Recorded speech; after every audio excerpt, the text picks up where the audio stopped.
Good afternoon, YouTube. This is a water filter demonstration video. I'm going to show everybody how to make a impromptu water filter at your house. So that way you don't need to purchase a live straw or any other product, unless you want to.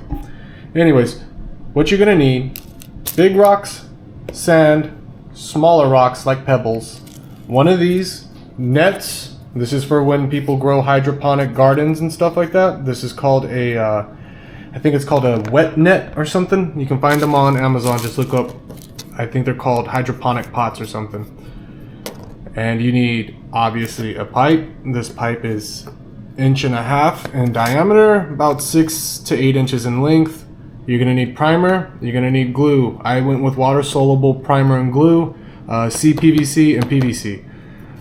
End caps, and if you want to, it's optional. You can use a chamfer tool. I'm probably not going to do that, but it's in the overall display just in case that's something you may want to do.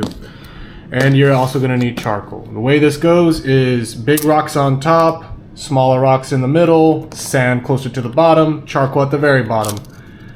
So we can get started. I just need to go ahead and prime these two plus the pipe and glue it together. I'll be back in a minute. Alright, so the first thing you gotta do with any water filter is make sure you have a chemical kind of element to it, and that's what our charcoal is. So right now it comes kind of in this very like pellet, almost pebble size cube form. You're gonna have to crush that down. Use a mortar and pestle, a molcajete, a rock. Right now I'm using a wood dowel and a steel cup. Once you crush it down to a fine enough crush, it'll be like a powder, and the powder is what you want. You can add some of these more pebble sizes to increase the chemical, I guess, reaction to the water once you filter it, but usually you want finer charcoal. Fine and kind of coarse. The next thing you're going to do is you're going to take your net pot and a trusty tool, a Swiss Army knife or scissors, really anything with two cutting edges. So like scissors works the best. And you're gonna cut to that first little ring on that plastic container. What this is gonna do, it's gonna slide into the pipe. This is too wide, so only the bottom will slide in. Once you get it in there, you cut it like so. Just go around, it's pretty simple, pretty straightforward.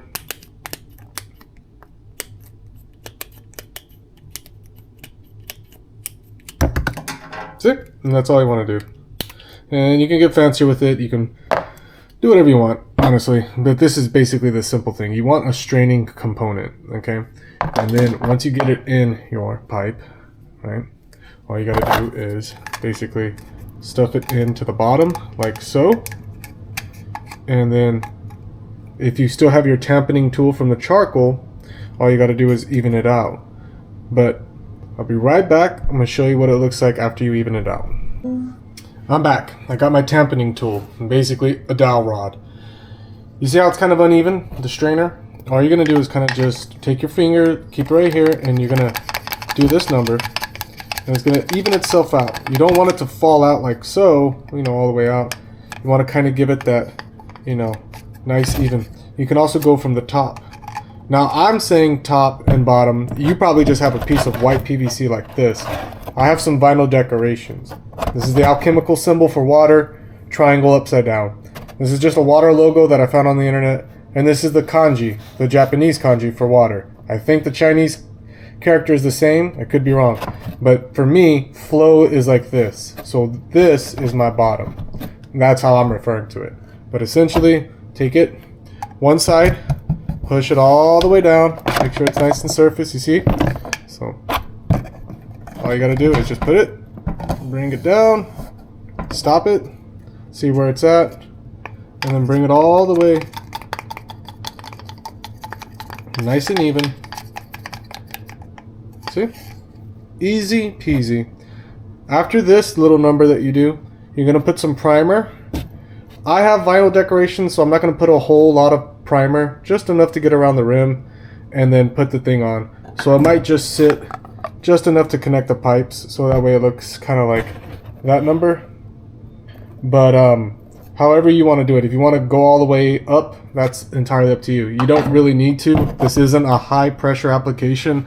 It's just a smooth, low flow water filter.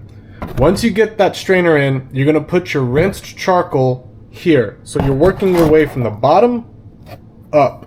So it's going to be fine charcoal, slightly coarse charcoal, coarser charcoal, then you're going to do sand, as big of a layer of sand as you want, then you're going to do pebbles, and then you're going to do rocks.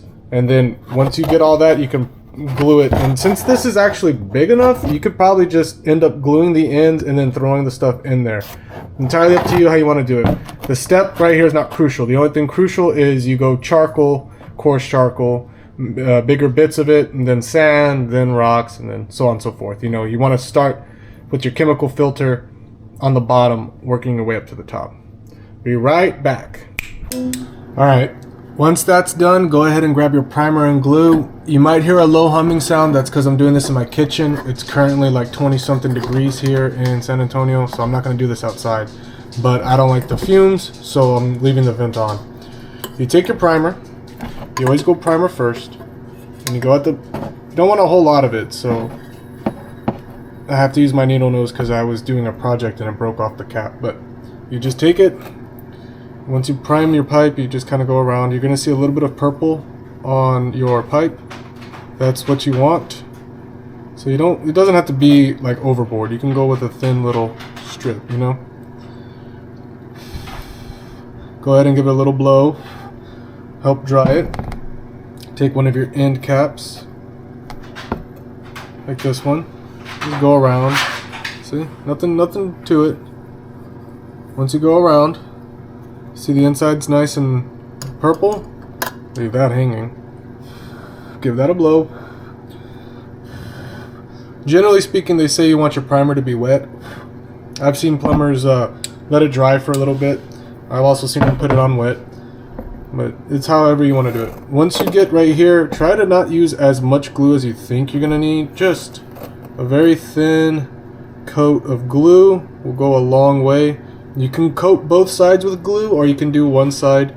Really doesn't matter. I prefer to do both sides. It's just a preference. Again, this is not a high flow application. This isn't like, you're not going to be running pipes under your house. Once you get it, twist it, turn it, and then once you get to the form of kanji that you want right there, let it air dry. Take a paper towel, right? While it's still kind of moist or gummy, go ahead and just clean off the excess. It makes it a better look, you know? A better aesthetic, as the TikTokers call it. It's so aesthetic. It's so chic. It's so fetch if you're a Mean Girls movie lover. Okay, give it a little tug. You see how it kind of like rotates? Well, not really rotates, but there's like tension there. That's when you know you got a good connection. You repeat the process for the top. Pretty easy. Got the end cap here. I have to grab my needle nose because my primer broke off. My primer brush broke off in the can. But again, same thing, same principle. You just kind of, you're doing micro steps. If you're doing a 3-inch pipe, you'd really want to coat this, but this is just 1.5 inches, and again, it's not for your actual sink. It's just for a project at the house. You know, a simple project. All right, get your other end, or put this here for now. Let it stand on its own. Grab this bad boy. Grab your needle nose. Coat the inside. You're basically repeating step 1 over. And the reason I rotate and blow on it is there might be a little darker ring of primer still kind of wet. You don't want it too wet, because then you'll start kind of like contaminating your glue brush. But again, this is basically leftover material, and if you have this stuff at the house already, like a plumber, or maybe you a DIYer and you have this left over, you don't have to use a whole lot of it. A very thin coat. Push it down, let it sit, blow on it, clean off the mess you just made, clean it up nice and neat. Once it's clean,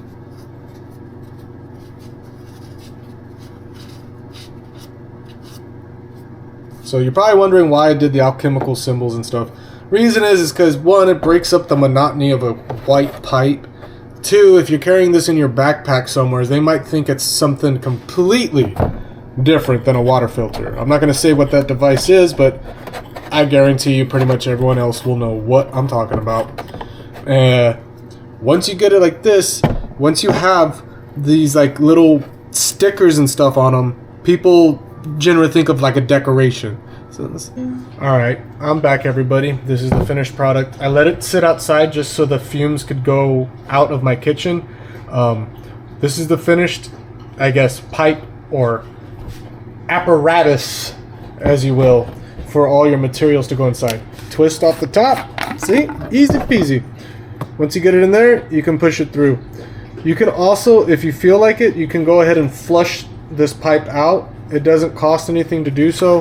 Flushing it out kind of gets rid of all the extra glue if you used too much. I think we used the proper amount, as you can see. Not a whole lot of glue residue. You can see the strainer from there. Hang tight.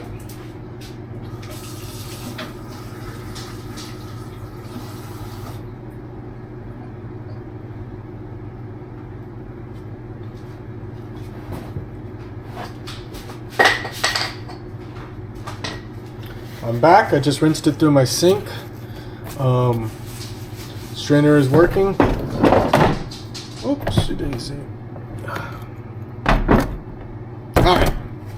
Here we go, gents. And ladies. Or whoever's watching this.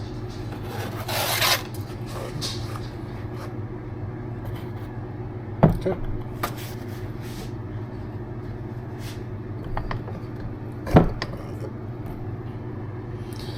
You see that little ring that's there for the connectors?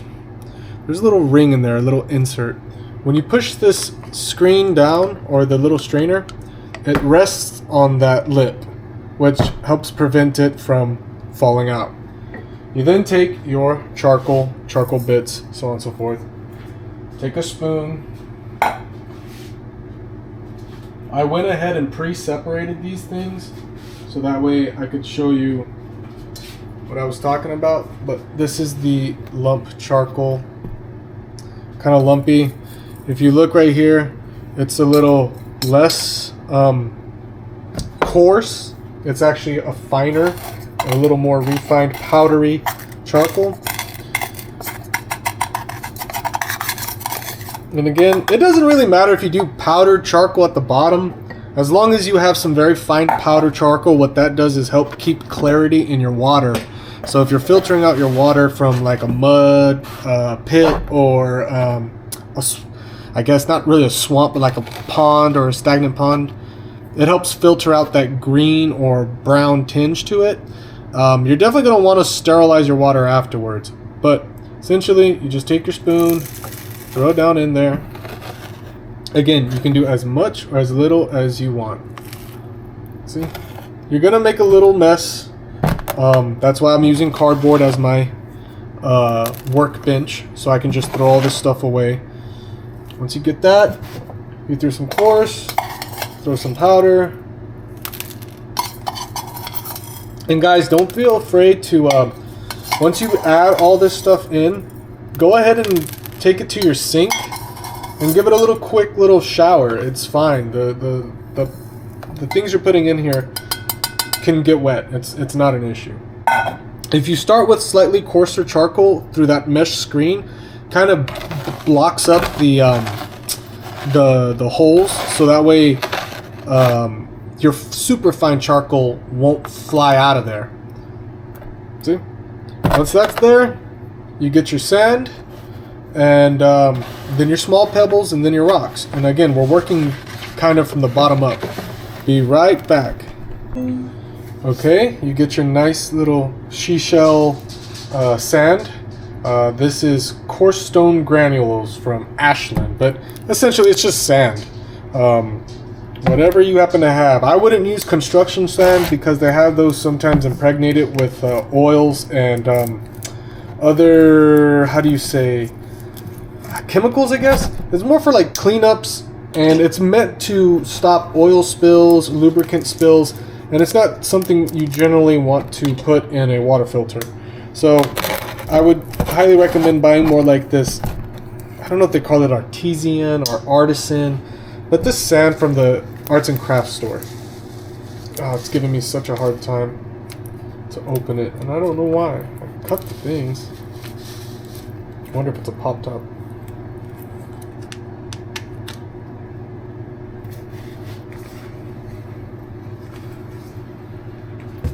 Come on, baby.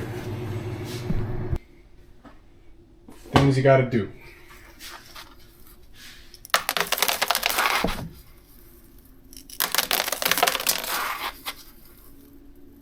I highly recommend if you live with someone not to do this. If you have roommates, a mom, or significant other, they're probably not going to like you making a huge mess in their house. But, you know, when you live on your own, you can do whatever you want. Anyways.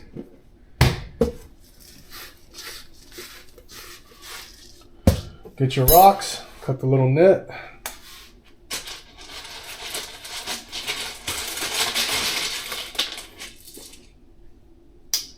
And you can grab these bad boys by hand. They're not that bad. So, just throw a couple more in there.